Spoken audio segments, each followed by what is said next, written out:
Está no ar o programa Plural. Eu sou Gabriela Cinciarelli. E eu sou Victoria Amorim. Hoje vamos falar sobre hidrologia e questões relacionadas à bacia do córrego Guariroba e Lajeado, que são as principais fontes de abastecimento de água de Campo Grande. Para falar sobre o assunto, está aqui com a gente o engenheiro ambiental e doutorando em tecnologias ambientais, Rodrigo Bahia. Boa tarde, Rodrigo. Boa tarde, obrigado pelo convite. Recentemente, o senhor acompanhou a visita técnica dos alunos do curso de Engenharia Ambiental às margens do córrego Guariroba. O senhor pode contar para a gente como foi essa visita, qual é o propósito dela? Sim, dentro da graduação de Engenharia Ambiental, nós temos uma disciplina que é chamada de Erosão e Transporte de Sedimentos. Então, depois de toda a parte teórica dessa disciplina, a parte de execução se encaminha dentro do curso. Então, o professor Paulo Tarso de Oliveira, que é responsável pela cadeira da disciplina, ele programa uma visita a campo, justamente para os alunos colocarem em prática tudo aquilo que eles aprenderam dentro da sala de aula. Vamos acompanhar agora como foi essa visita. Os alunos do curso de Engenharia Ambiental chegaram cedo ao leito do córrego Guariroba. As atividades fazem parte da disciplina de erosão e transporte de sedimentos. Eu estou no último ano do curso de Engenharia Ambiental, no FMS, e hoje a gente veio aqui fazer uma aula prática na matéria de transporte de sedimentos de mecânicas fluviais. E está sendo muito boa essa prática, porque a gente está conseguindo contextualizar o assunto que a gente vê em sala de aula. E eu acho importante essas experiências, porque é um preparo que a gente tem para o mercado de trabalho, para a gente ver em qual área a gente se identifica mais, o que a gente vai fazer quando sair daqui. Então a gente consegue ter um aproveitamento maior da matéria também, além de nos preparar para quando a gente sair da faculdade. Da sala de aula para o campo, os alunos puderam fazer na prática a medição de vazão e transporte de sedimentos na bacia do Guariroba. Nosso caso hoje aqui a gente vai trabalhar nesse aval, né? Então como que ele funciona? Esse equipamento aqui para você fazer a medição. O professor de hidrologia Paulo Tarso coordenou a atividade. A primeira etapa vai ser, a gente vai com um molinete, que é um molinete hidrométrico, onde mede a rotação, né, do equipamento, a gente consegue transformar em velocidade. Então a gente mede a velocidade e área, e depois a multiplicação da velocidade pela área vai nos dar a vazão em cada seção. O somatório disso vai nos dar a vazão. Então essa é a primeira parte. A segunda parte eles estão fazendo o fundo, então o transporte de sedimentos que tem no fundo do canal, do rio aqui. E a terceira parte que eles vão fazer vai ser o transporte de sedimentos que está passando em suspensão. Com a ajuda de equipamentos específicos, os alunos coletaram dados para depois realizarem análise em laboratório. A gente tem a importância para os alunos, né, que eles vão ter uma prática, uma vivência do que eles realmente têm que fazer na vida real de trabalho deles. E também a gente tem a parte de pesquisa que a gente faz. Esse aqui é só uma aula de campo, mas na verdade a gente faz isso continuamente. A cada mês a gente vem aqui no Guariroba, fazemos essas medidas de vazão, sedimento, nível também a gente faz. Depois a gente tem uma série de dados. A coleta de dados vem sendo realizada desde 2010.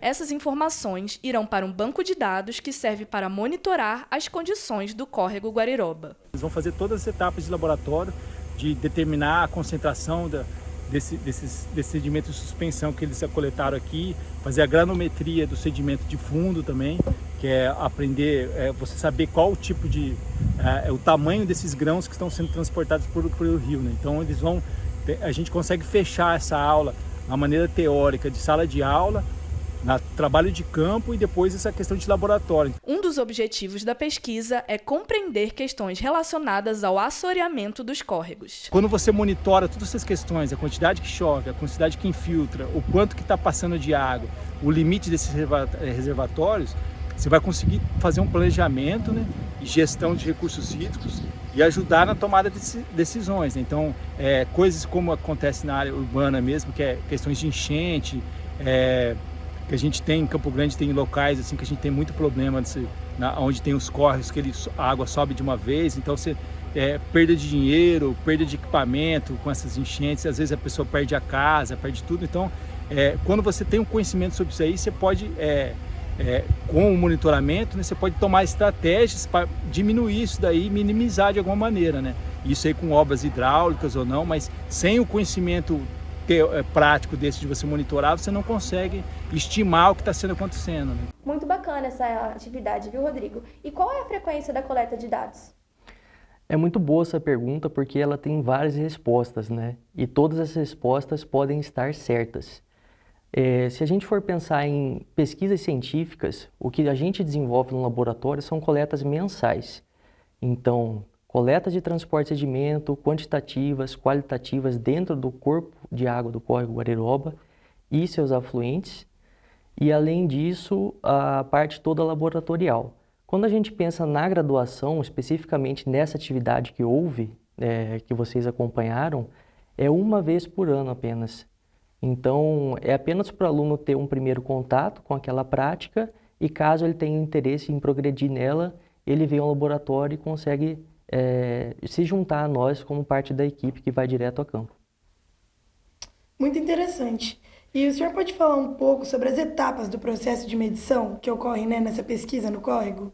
Sim, as etapas do processo de medição, elas são basicamente quantitativas. É a quantidade de água que ela é direcionada para o reservatório do Guariroba, que esse reservatório, sim, é responsável por dar acesso à água para o abastecimento público do município de Campo Grande. Então, a primeira atividade que nós fazemos quando nós chegamos a campo é a medição de vazão, que nada mais é do que a averiguação da quantidade de água que está passando por aquele córrego. Além disso, a gente faz a medição quantitativa dos sedimentos, que na verdade são os grandes causadores de assoreamento e podem causar possíveis danos a essa quantidade de água que, em teoria, é disponível para abastecimento público. Além disso, se a gente for visualizar o solo da bacia, a gente faz registros também de chuvas, exatamente para a gente conseguir fazer modelagens e entender como aquele sistema daquela bacia hidrográfica funciona.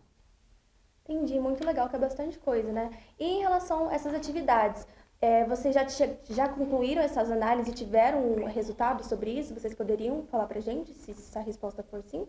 Sim, eventualmente, periodicamente, né, nós fazemos as análises de maneira contínua, né? Então, o processo é o seguinte, é o monitoramento, análise laboratorial e análise técnica, que são o desenvolvimento de artigos e gerar conclusões sobre aquilo que a gente vem pesquisando. E ao longo dos anos isso sempre vem se alterando, como qualquer ambiente natural. Até mesmo por isso tem uma importância significativa o monitoramento contínuo. Então aquele ambiente ele está sendo mais degradado com o tempo ou menos degradado. As atividades antrópicas elas estão degradando mais aquele ambiente ou está tudo ok? O ambiente está saudável, a nossa quantidade de água ela está garantida. Então esse tipo de conclusão é o que a gente busca. Se pontualmente a gente for pensar na bacia do córrego Guariroba, no córrego Guariroba, naquela quantidade de água, eu posso dizer que de 10 anos para cá, as práticas de conservação do solo estão favorecendo e muito a quantidade de água e a proteção dessa água que está sendo utilizada para o abastecimento público de Campo Grande. Entendi. O senhor estava falando sobre a importância, né, dessas pesquisas. A gente queria entender também, normalmente, de quem é a responsabilidade, né, de fazer esse controle, essa medição. A participação dos alunos ela é necessária ou ela é só uma atividade? Sim, quando a gente pensa dentro aqui da Universidade de Mato Grosso do Sul, exatamente nesse tipo de pesquisa que a gente faz, são os alunos que que encabeçam as atividades, né? No caso, geralmente pós-graduandos, eu e outros pós-graduandos que passaram, geralmente são coordenadores de equipes que vão até campo. Então, é um processo natural. Nós captamos alunos da graduação, começamos a treinar. Quem tem intimidade com esse tipo de serviço, continua com nós e é sempre um processo cíclico. Quando eu sair, outro pós-graduando, ele vai tomar o meu lugar e, assim, consequentemente, os alunos também que vão entrar na universidade vão entrar e formar novas equipes para fazer todo esse monitoramento que ocorre já há mais de 10 anos. Muito bacana isso. Você comentou anteriormente, respondendo a nossa outra pergunta, que anualmente os alunos vão lá, né? Só uma vez no ano. Isso. De que forma você acha que essa atividade contribui na formação deles e, inclusive, no seu processo como engenheiro? Eu acho que tem muita contribuição. Pensando em curso de engenharia ambiental, nós temos uma formação multidisciplinar e muitos dos alunos que vão a campo, eles encontram ali sua afinidade. Então, nesse último campo mesmo que vocês presenciaram, cerca de meia dúzia de alunos comentaram com a gente que, graças a Deus, a gente está encontrando algo que a gente goste realmente na profissão, né? Então, se for pensar na parte profissional deles, é excelente exatamente por causa disso, né? Eles conseguem ter uma definição, conseguem ter uma paixão por um conteúdo específico dentro da engenharia ambiental. Para mim, como engenheiro, eu acho que isso favorece bastante o meu crescimento, né? Minha possibilidade de ser professor algum dia e também para agregar mais conhecimento para aqueles que vão vir depois de mim. Entendi. E aí, essas pesquisas, elas geram resultados, né? Eu queria saber qual que é a importância desses resultados, né? Para manter um controle sobre as condições do córrego, né? Qual que é a importância disso? Qual é a possibilidade disso estar gerando políticas públicas? Sim, essa pergunta é interessante porque essa é uma função que eu acredito que seja da academia e da pesquisa. Você conseguir linkar a nossa pesquisa com a sociedade. Então, como que a gente pode realmente chegar até a sociedade e criar algum favorecimento, né, para a comunidade no geral? Isso é interessante porque em 2010, Campo Grande fez um projeto que se chama Manancial Vivo. O que é esse projeto? Esse projeto incentivava o uso e ocupação do solo da bacia hidrográfica do Guariroba de uma maneira mais sustentável possível. O que isso quer dizer? Eles começaram a influenciar, de certa forma, os pecuaristas para aplicar práticas conservacionistas no solo como uma ação de diminuir os sedimentos que chegam no reservatório e podem causar danos ao processo de captação de água. Então, desses 10 anos para cá, as nossas pesquisas a partir do monitoramento geraram publicações científicas que comprovaram que esse tipo de projeto, esse tipo de plano que foi um incentivo municipal, eles geraram um aumento da produção de água da bacia hidrográfica. Ou seja, além do produtor rural receber ou ter taxas diminuídas perante a prefeitura por estar executando uma conservação daquele ambiente, isso gerou pontos positivos para o próprio reservatório conseguir acumular mais água e assim gerar mais água para a população de Campo Grande. Muito interessante como essas atividades, esses projetos acadêmicos, eles mostram também como a academia, a pesquisa pode devolver para a sociedade, né? O senhor podia contar para a gente um pouco mais sobre essas atividades, outras atividades como essas, desenvolvidas no Laboratório Eros? Sim, assim, além do Laboratório Eros, o curso de Engenharia Ambiental, ele é um aglomerado de grandes laboratórios aqui que são referência dentro do estado de Mato Grosso do Sul e até mesmo dentro do país, né? Então nós temos, além do Laboratório de Hidrologia e Erosão, que é o Laboratório Eros, nós temos um laboratório de qualidade da água, um laboratório de eficiência energética. E pensando em pesquisa de campo e avaliação hidrológica de grandes sistemas e o que isso está influenciando ou não, ou prejudicando ou não a sociedade, nós tivemos várias pesquisas nos últimos anos, grandes pesquisas, e uma delas foi desenvolvida na bacia do Rio Taquari. O Rio Taquari, não sei se vocês sabem, mas um breve sumário sobre isso, uma breve descrição, ele foi afetado na década de 70 por um processo de retirada de vegetação da camada de solo, o que gerou um processo grave de assoreamento daquele manancial. Hoje é considerado um dos maiores desastres ambientais do mundo. Então, assim, nós fizemos durante 2 anos uma pesquisa no Rio Taquari, da mesma forma, quantidade de água, quantidade de sedimento que está sendo transportado naquela região e avaliamos a saúde daquele rio, né, por diversas características, através de imagem, através de vários métodos diferentes. Então, essa parte da pesquisa, ela concretiza uma situação que foi criada anteriormente, na década de 70, devido ao Plano Nacional de Desenvolvimento, e até hoje permanece. E, assim, nós conseguimos alertar, de certa forma, a sociedade fazendo esse tipo de pesquisa, né? Algo deve ser feito naquele ecossistema para que ele não morra. Então, tendo em vista isso que você falou, de que, não supostamente, porque realmente aconteceu como você citou, depois que vocês chegam a essa conclusão de que tem um problema, isso é passado para quem? Como que isso vai à prática para que seja resolvido? Sim, a nossa forma de divulgação, a ciência nossa, é através de artigo científico.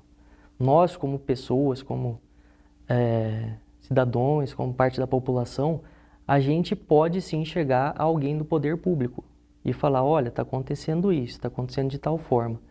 Só que no caso, é tudo mais complicado, né? Nós dependemos de legislações, dependemos de dinheiro, dependemos de ações. Então, esse tipo de gerenciamento de recursos hídricos, ele é bastante complexo.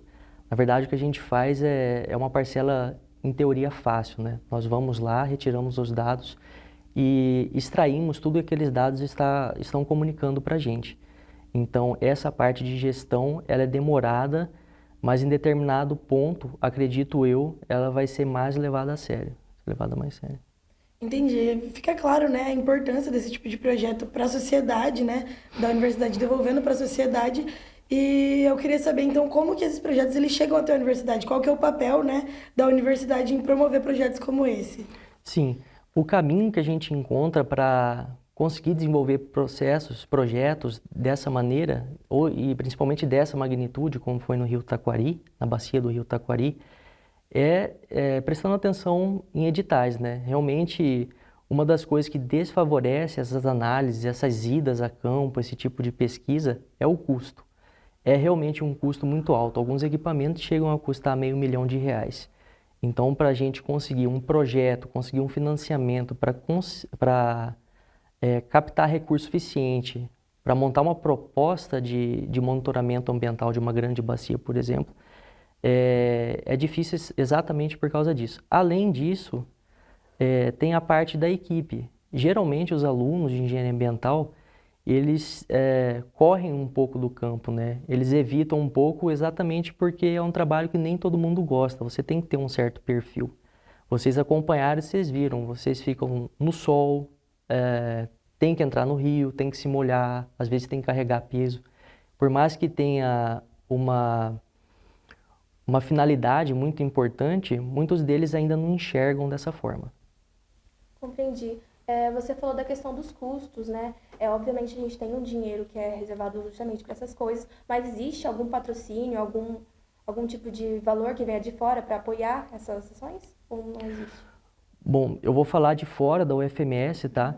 Eu sei que, novamente, através de pesquisa, através de pesquisadores de outros países, existe um intercâmbio financeiro, como se fosse, né? Tem pesquisas que os Estados Unidos desenvolvem em conjunto com universidades nacionais, por exemplo, na Amazônia, onde tem um intercâmbio financeiro. Então, eles trabalham junto, eles desenvolvem pesquisa juntos, mas muito daquela parte monetária vem de outros países, né? É um caminho que é um pouco mais difícil, não estou dizendo que é o mais escasso, mas não é todo mundo que consegue isso. Salientar aqui que o CNPq, Fundect, CAPES, esses organismos, até organismos da gestão pública, por exemplo, o Instituto do Meio Ambiente do Mato Grosso do Sul, fornecem sim grandes montantes financeiros para a realização de pesquisa. Eu posso citar aqui uma pesquisa que está sendo desenvolvida pelo professor Geraldo da Biologia aqui na UFMS de Campo Grande. Ele sim pegou um montante financeiro para desenvolvimento de uma importante pesquisa na região do Pantanal e ele está conseguindo, assim, alcançar todos os objetivos dele, né? Graças ao Instituto do Meio Ambiente de Mato Grosso do Sul. Então, são alguns milhões de reais, né? CNPq, esses projetos também que a gente conversou anteriormente sobre o Rio Taquari, foi mais de R$1,5 milhão, né? Projetos anteriores a esse, lá em 2002, quando foi estudado a bacia inteira do Rio Paraguai, foi também milhões e milhões de reais, né?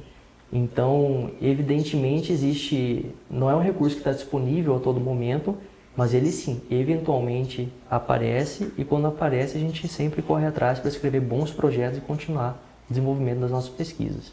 Muito bom saber que existem órgãos e possibilidades de conseguir esse montante de dinheiro, tanto de fora quanto aqui de dentro do país. Me veio uma dúvida quando você falou da questão dos editais, me veio a dúvida em relação aos estudantes. Existe uma seleção? Como é feita essa seleção dos estudantes? E você falou do perfil também, né? Por isso que eu perguntei. Sim, a seleção dos estudantes geralmente é um processo natural. Quando os professores em si eles estão com um projeto aprovado, geralmente eles já estão com uma quantidade de alunos, seja estagiário sem recurso financeiro nenhum, ou PIBIC. Então eles pegam esses estudantes e colocam para trabalhar dentro dos projetos, o que facilita muito na execução dos mesmos. Entendi, Rodrigo. Foi ótimo e muito importante ter essa conversa, entender um pouco mais sobre a sua pesquisa e sobre a importância, né, da academia e da pesquisa para esses projetos sociais, né, que impactam tanto o meio ambiente da nossa cidade, né, do nosso em volta. Então, muito obrigado pela presença, muito obrigado por ter aceitado o nosso convite. E nós ficamos por aqui. Obrigada pela audiência. Até a próxima!